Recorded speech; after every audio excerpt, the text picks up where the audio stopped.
I have listened to so many analysts and I try to listen to a diverse set of opinions. Not a single one of them agrees with that point that China and United States are going to go to a full. And when I talk about game theory, nothing you say negates what I'm saying. If you, all you have to agree is that China and United States going to war is going to be devastating for both of them. China doesn't want that. The gains from this is zero. The cost is infinite. Premise now, these are the only things you have to agree that their economies are intertwined. The cost for China is infinite. The benefit is zero. And the last thing that you have to accept, which I think is easy to accept, is that the CCP is not retarded.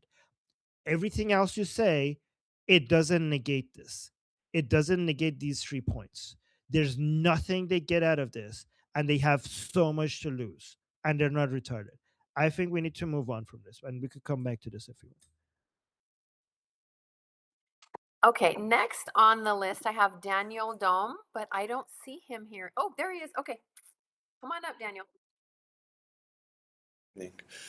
I just asked on the protests in Iran, I saw that like they renewed the protests, like sorry, that the Iranians actually managed to take over one of the IRGC bases. Is that true? Like, do you have any information on Now, that?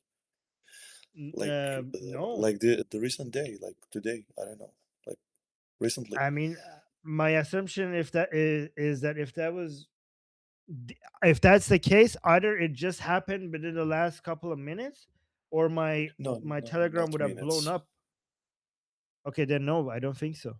Oh, all right. And like I saw that the protests like were renewed, like people started to go out again, like in big No, masses. this is what we covered yesterday. Okay, the Chelom, the 40th day anniversary, and also we saw in two cities people come out as well. We saw three things happen in two cities. People came out, but most of the crowds that you're seeing is the 40th day memorial of the people who died during the revolution, during the early Yeah. January revolution.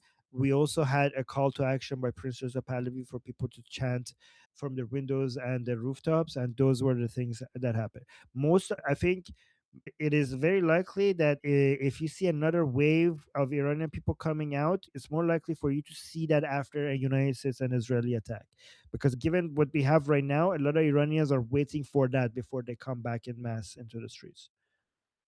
Okay, and also a quick like report I saw that top level Iranian official changes side and appeals for asylum in Switzerland. His name is Golmar Reza Derek Vand. Do you know him? Like, That was a while ago, I think. No. yeah, I print screened it. Oh, it's February 9. Okay, never mind. Yep. All right.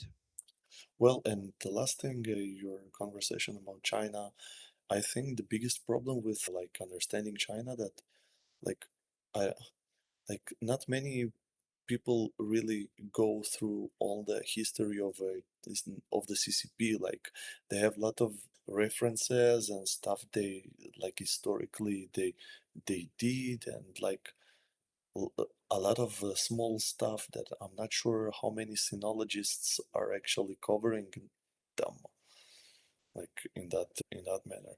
Also, if you are interested in China, there is one guy. His name is channel name is China Fakes Everything. And oh, Yeah, I you do saw that? follow him. Yeah. So I do think yeah, be careful with those, because as much as those reports are true, they only show you one side. Like I follow accounts that shows that everything is China is shit and breaking apart, and I also follow channels that shows everything is China is like growing and it's better than anywhere in the world, right?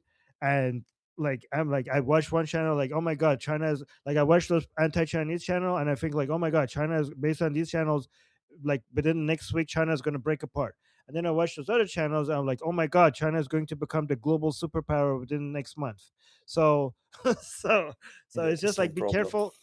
Yeah, yeah, so you have to be careful not to just don't get stuck in an echo chamber. Yeah. Okay, thank All you. right. Yeah, thank you, Dana.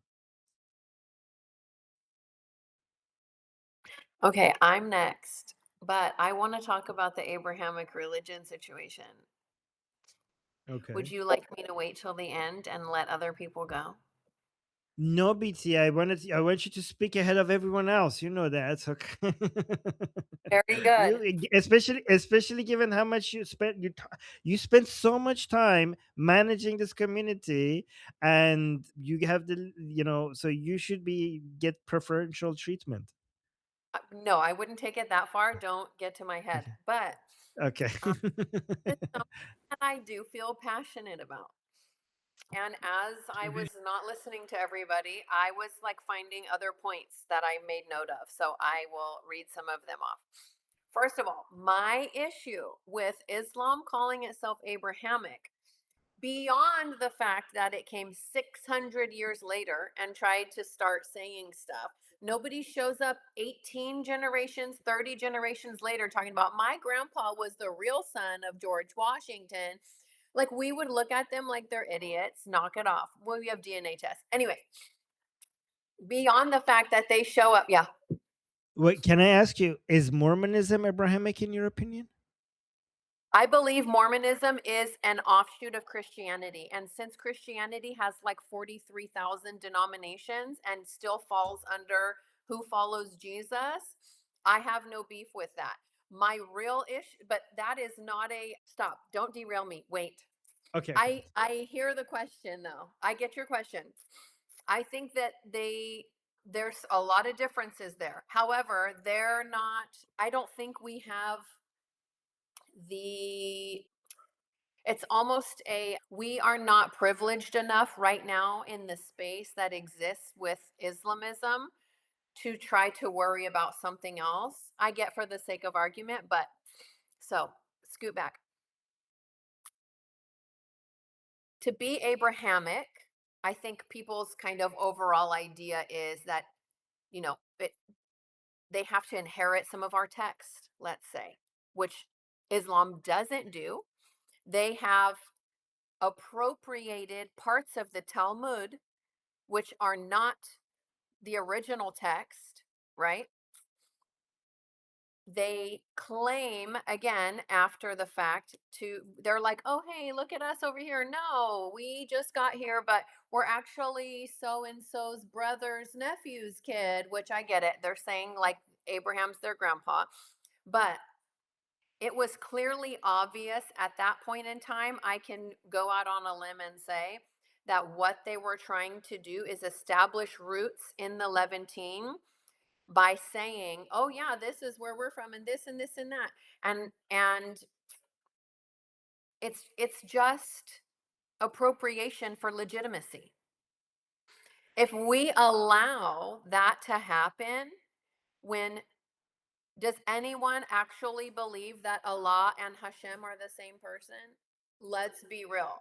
If the only claim that they have is, "Oh no, we actually came from Ishmael." If that even were true, that does not make them Abrahamic in the way that we're talking Abrahamic religion, and they don't fall under any of that. Christianity branched off and said, yes, we take your biblical text, it's our biblical text, we have a new one that goes along with it, blah, blah. That is not what Islam has done, has been, anything. They're a political religious ideology who was attempting to establish roots in the region by claiming to be the other child. Not only that, but then they come back and redefine Abraham as a whole as a Muslim. If this doesn't all scream to people appropriation for legitimization, I don't know what does. Let somebody show up to your will reading of your great grandma talking about, oh, I'm the bastard of so and so, trying to get grandma's money. I don't think that's how it works. That's how all religions work, appropriation. That's the entire history of the evolution of religions. They borrow, they copy, they change, they take from others, they mix. All religions are. And by the way, like when you're talking about, oh, I don't think their God is our God, have you seen the Jesus of Mormonism compared to Jesus of like ancient of Christian? Like, have you seen how different their Jesus is? They give you planets as a reward. Okay, the Jesus, the Yahweh of Mormonism cursed people with black skin because they didn't accept Jesus. Anyways, Shauna, I know you're No, getting no, no, upset. that's not true. Okay. That's not true. Well, You're let wrong. me. You're It's my turn. wrong. Okay, Okay, oh, sorry. okay. It's my turn. It's my turn. My I turn. know. Okay, Shut you up. can. All right. Okay. Okay. I don't want to get a disagreement. I know. Are you, Shauna? I think it's more like you're Mormon. Okay, so now we're gonna have a debate over Mormonism. Anyways, No, the no, we're point not. I'm is, just, yeah. Go ahead. let me not use, I don't want to get on a very debate in Mormonism. Let me just tell you there are sects in Christianity, not Mormonism, okay, just because I don't want to start this debate, okay, that the Jesus in those sects of Christianity are so different from the Jesus of the Catholic faith or the so yeah, let's forget Mormonism, okay. Other sects of Christianity that are considered to be Abrahamic, and they're very, very, very different. Okay. And I think the reason why we're having a disagreement here is because you guys are treating Abrahamism as a compliment. Like, that's why I think you guys are disagreeing with me. Like, I'm seeing it as something descriptive, and you guys are seeing it like as a stamp of approval. Like, and you say, like, you guys are thinking like if something is Abrahamic, it's good, and because Islam is bad, you're objecting to this categorization. But like, BT, how do you define like Abrahamic? Like, what is the definition of something being Abrahamic in your mind? Okay, well, if I have to look it up, it might not be what I'm saying. So you pinched me there. But So if you my don't have a definition, then we can't really say that Islam is not Abrahamic if we don't have a definition. Can I ask a really short clarifying question to BT? uh, Yep. Do you consider the Druze Abrahamic? I don't know enough about the Druze. All I knew is that they were something similar to Islam, but like had a branch off. Is Well, what they have a they their there. primary prophet is Jethro. That's right. The father of Moses' wife. Yes. And then a follow-up question, do you consider the Mandeans Abrahamic? I know nothing about the Mandeans. Okay. So back, Armin, to your question. I mean, to your point of whether it's a stamp of approval or not. No, but what I'm fighting against is the fact that the purpose of using that root is the appropriation for legitimacy. And I think that that's very clear. I think that that becomes very clear when you look at the Quran. Look at how Muhammad speaks of Christianity and Judaism. And then when people, or whoever wrote it, right? And then when he wasn't accepted, all of a sudden, all of this stuff flips and it's completely contradicting.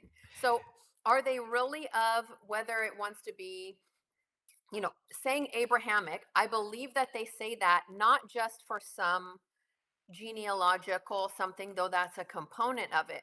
When we look at Abrahamic religion, because that's what that word is speaking of, what about that and what their religion is stemming from that? So if Abrahamic was used for legitimacy of Islam, then why is it that Muslims don't use that as a categorization, and it's non-Muslims who are using that as a categorization?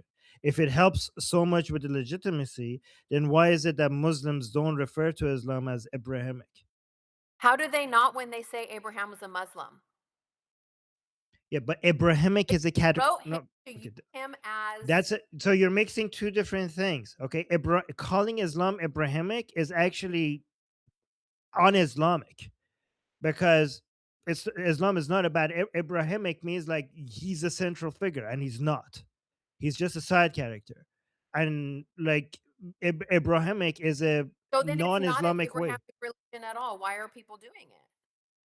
So no, but no, I'm challenging you. You're saying that it's for legitimacy, okay? So the reason, because you don't know the definition of Abrahamic, I will tell you what the definition is, and then you will realize the people who are categorizing Islam as an Abrahamic religion are religion scholars, like non-Islamic academic scholars, right? Not Muslim scholars, not like, I mean, I don't like to call them scholars, the ulama within Islam. They would not accept that categorization.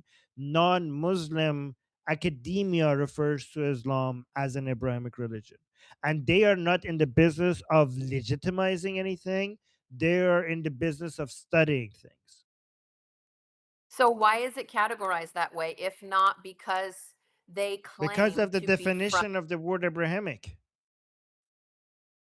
You want me to read the definition? like, Okay, so Abrahamic refers to any of the monotheistic religions that trace their spiritual origins back to the biblical figure of Abraham. Anybody who does that will be considered Abrahamic, according to definition. so I can come up with a cult tomorrow and say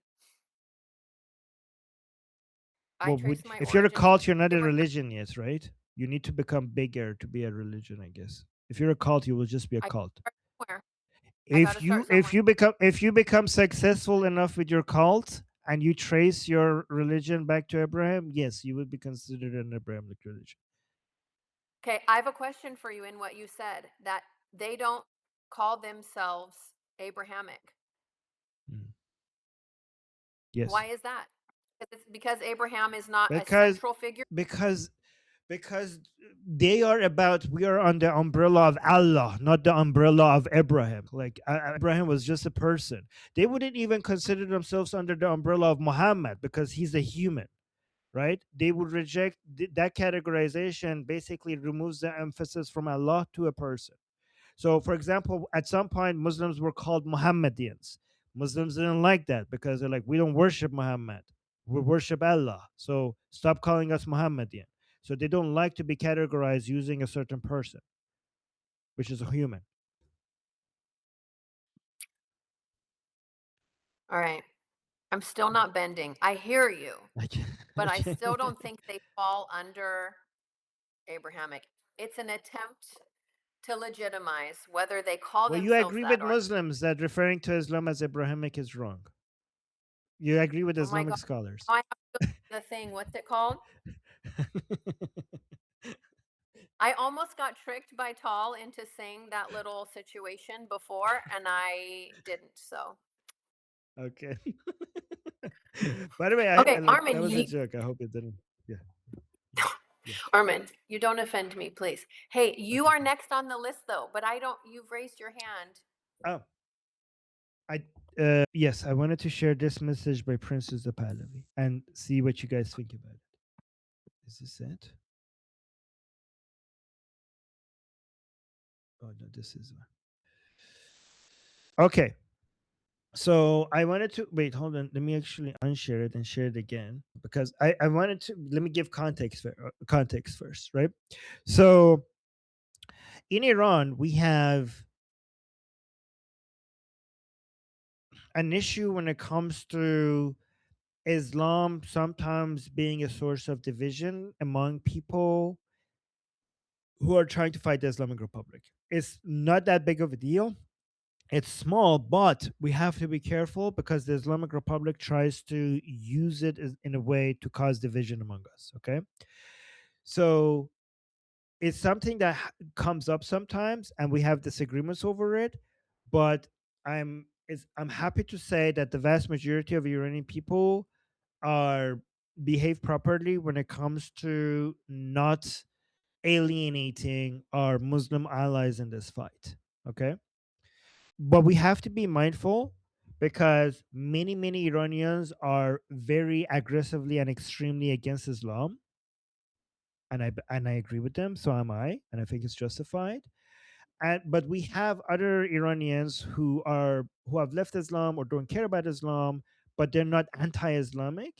And we also have Iranian Muslims who are very much fighting side by side with us against the Islamic Republic, right? And it's very important that we continue our fight against the Islamic Republic, united with each other, Muslim, non-Muslim, anti-Islamic.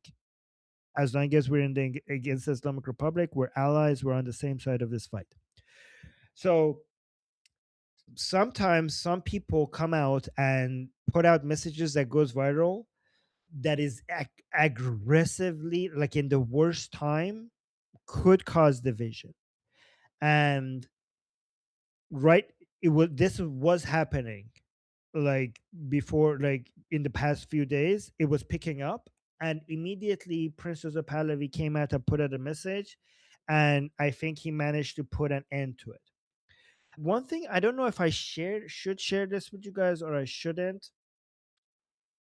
I don't know if it's wise or not, but some very famous person who we admire, who is against the Islamic Republic and he's a celebrity, he came out and posted something that might not be that helpful, that might cause division.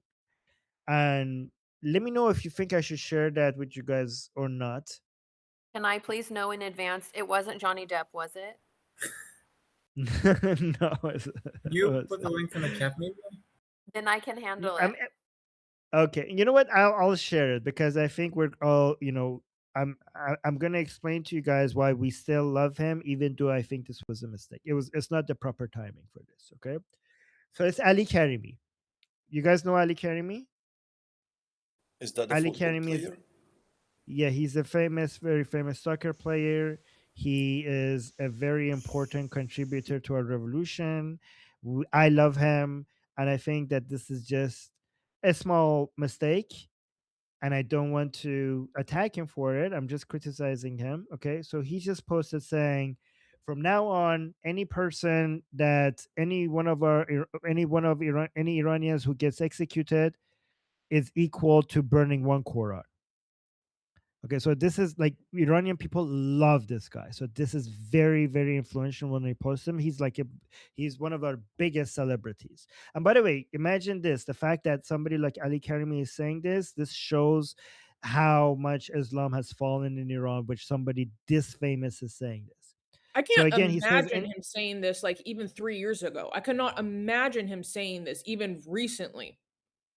yes, yeah, exactly, Susanna. That's a good point. Even 3 months ago, I would say that could not imagine him saying this. So saying any execution of our children inside in Iran equals in burning one Quran.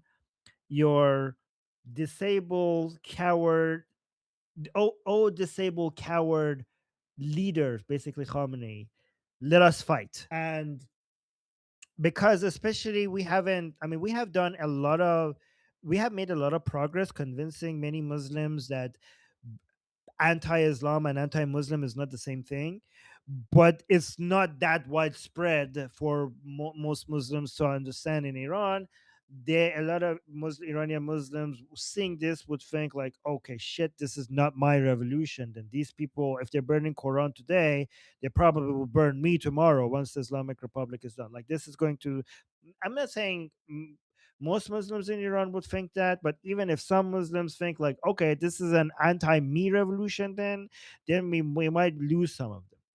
So he came out and he clarified, and I think this clarification means that he got attacked by so many people that he needed to issue a clarification. So he said, like, if that tweet hurt you so much, then why didn't the killing and the cries of the family of the people who were killed, why didn't that hurt you so much?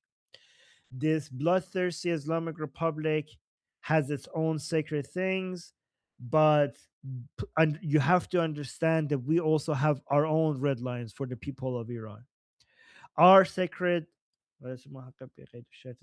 our sacred is the right to life, the unconditional right to life for the children of Iran, and you have no right to execute them. We fight for the freedom of Iran. so that Iranian people could have equal rights and live right next to each other peacefully. And he's saying, other than this, any interpretation of my tweet is wrong. So he's saying my tweet is, he's basically saying you understood my tweet wrong. Like, I am still dedicated to my promise to the Iranian people. And one day we will receive my remittance to them. And one day Iranian people will be my voice. So this is a little bit of like taking it back a little bit, but honestly, even if he didn't mean it, this type of tweet kind of does suggest that, like, a threat that we will burn. I wasn't saying that we should burn the Quran for every person that get executed. I was trying to show you how much killing Iranian means to us. Like, if that's sacred to you, this is sacred to us. But honestly, I think that he posted that under pressure. And then Princess of Pahlavi posted this, right? Princess of Pahlavi is saying, and I think this came out right when many people were posting really, really aggressive posts against, Islam. Again, I think that we should be aggressively against Islam, but given how many Muslims might confuse being anti-Islam with anti-Muslim right in the middle of this revolution, this is not the proper timing for it. We need to focus our fight in fighting the Islamic Republic right now among Iranians, and then fighting Islam in a peaceful, friendly way could be something that we anti-Islamic activists could do once the Islamic Republic falls. So I think the timing needs to be done right. So Princess of Pahlavi posted this saying, my devout Shia compatriots, from the very first day the Islamic Republic seized power in your name and in the name of your religion, and to this day it has produced nothing but poverty, misery, and crimes against humanity. So again, guys, remember, Prince of Pahlavi, is the way that he's writing this, he's trying to basically write it in a way that shows support for Iranian Muslims, but also doesn't suggest that any of this is un-Islamic, because Princess Pahlavi is also very aware that Iran is filled with and people who hate Islam, especially given what the Islamic Republic has done, right? So when he says in the name of your religion, I think this was written masterfully, because to the Shia Muslim reading this comes off as, yes, unjustly in the name of my religion, because my religion doesn't teach that. But again, to the anti-Islamic person, Iranian like me, this doesn't read, this doesn't suggest whether or not it is Islamic or un-Islamic. It's being descriptive. It's not normative. It's not saying whether this is based on your religion or not. So it is being done in the name of your religion. So the Muslim would read it like, yeah, like, and my religion doesn't teach that. But if somebody like this who thinks that, well, your religion does teach that, well, here it didn't say that it doesn't or it does. It just accurately described that the Islamic Republic is doing that in the name of your religion. So it's very, I think it has been written because it didn't add like wrongly in it here. But, and I think the reason why it didn't do that is to not lose people like us, because we're like, yeah, Muslims are important, but we anti-Islamic people are also important. We're part of this revolution as well. So then continues by saying, you yourself witnessed during the National Lion and Sun Revolution, as in the other uprisings of recent years, that the Islamic Republic and Ali Khamenei personally, in the name of religion and with the support of clerics, refrained from no crime, from shooting innocent citizens with live ammunition, including children and school students, to delivering final shots to the wounded in hospitals, and from the torture, murder, and rape of detainees. All of this has been and continues to be done in the name of Shia Islam. Again, this is written really carefully, I think, because this is true. It has, again, a Shia Muslim would read this and think like, well, yeah, and unjustly, and me as an anti-Islamic person would not see anything mentioning here whether this is unjustly or justly. It's only descriptive and it's accurate, objective description. That's what's happening. So it's a good way to get the Shia Muslims happy without actually losing people like us, right? And then it continues, they have turned mosques into bases of repression, chant Haydar Haydar while aiming at their fellow countrymen's head, and perform their prayers on blood-soaked prayer rugs.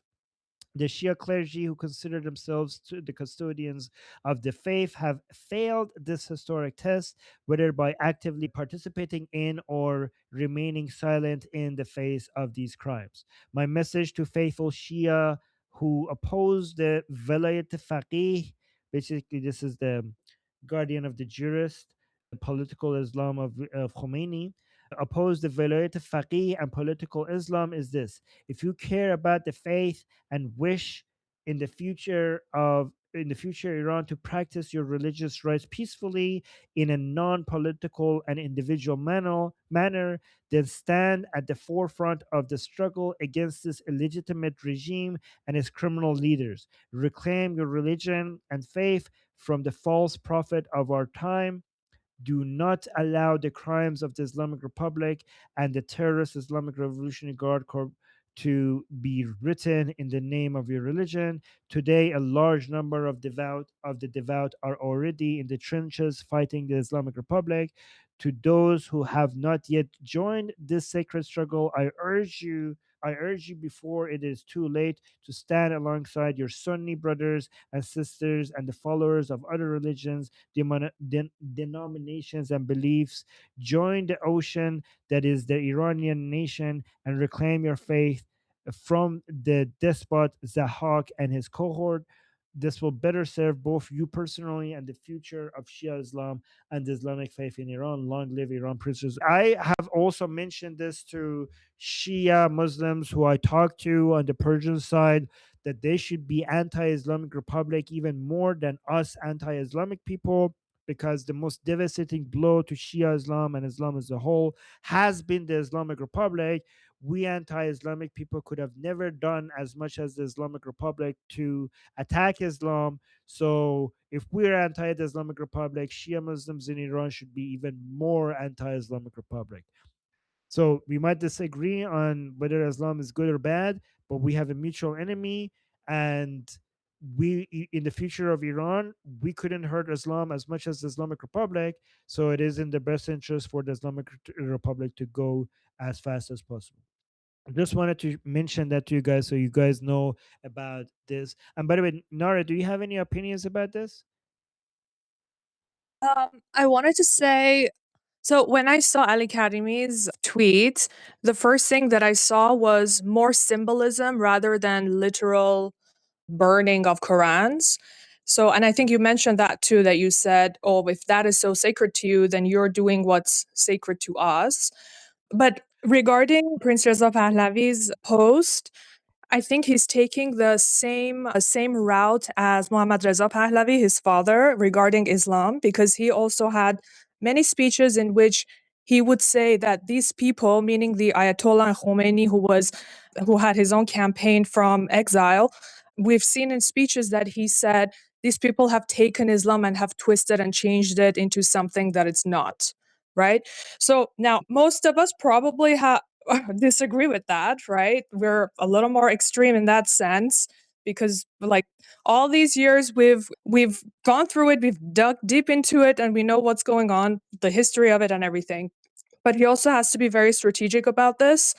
So Ali Karimi is more on an emotional base with the people because we're all feeling the same thing, and people that saw that post kind of have lost families, they've lost friends. We've seen the atrocities that's happening. But Reza Pahlavi is being very strategic about this, and he has to be because he can't, he But he can't didn't say. just. I mean, he didn't say anything. Like everything he said is correct, because he didn't say in, like, if you read it carefully, he never suggested whether these acts are or are not Islamic.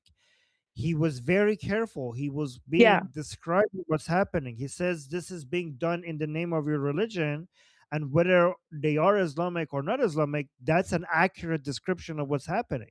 So he didn't like, even though he's being strategic, he didn't lie. Like nothing about what he said was wrong. Oh, and that's what I'm saying, that he's taking the same route as his father did in this regard about Islamic extremism, is because he wasn't saying, oh, this is Islam. He was saying these people are fanatics that are taking your religion. He was also talking about his audience were Muslims. And he was telling them that these people, these fanatics, are taking your religion to oppress millions of people. I've seen his speech, but I just don't have it. If I find it, I will send it to you. Do you agree with me that Ali Karimi's post is bad timing? Like, even whatever Yeah, he meant? yeah. Even Okay. though we all relate with it, but yeah, I agree. I mean, at these dire Yeah. times, I think maybe we should just follow what Prince Reza Pahlavi is saying, to be honest. Like, Yeah. And by the way, we still love him. like, Mistake doesn't erase all of the amazing thing that he has done yeah. for this revolution. Just But want to that's the clarify. thing, because we're also, all these videos are coming out now from funerals. Like, I saw the funeral of Ejmin Masihi, who was in the Armenian community. And like, we are all, emotions are very high right now among our people. So when people, of course, people are going to post stuff like this. Like, I don't know, but I understand the implication that it can have that could be negative on All right. this.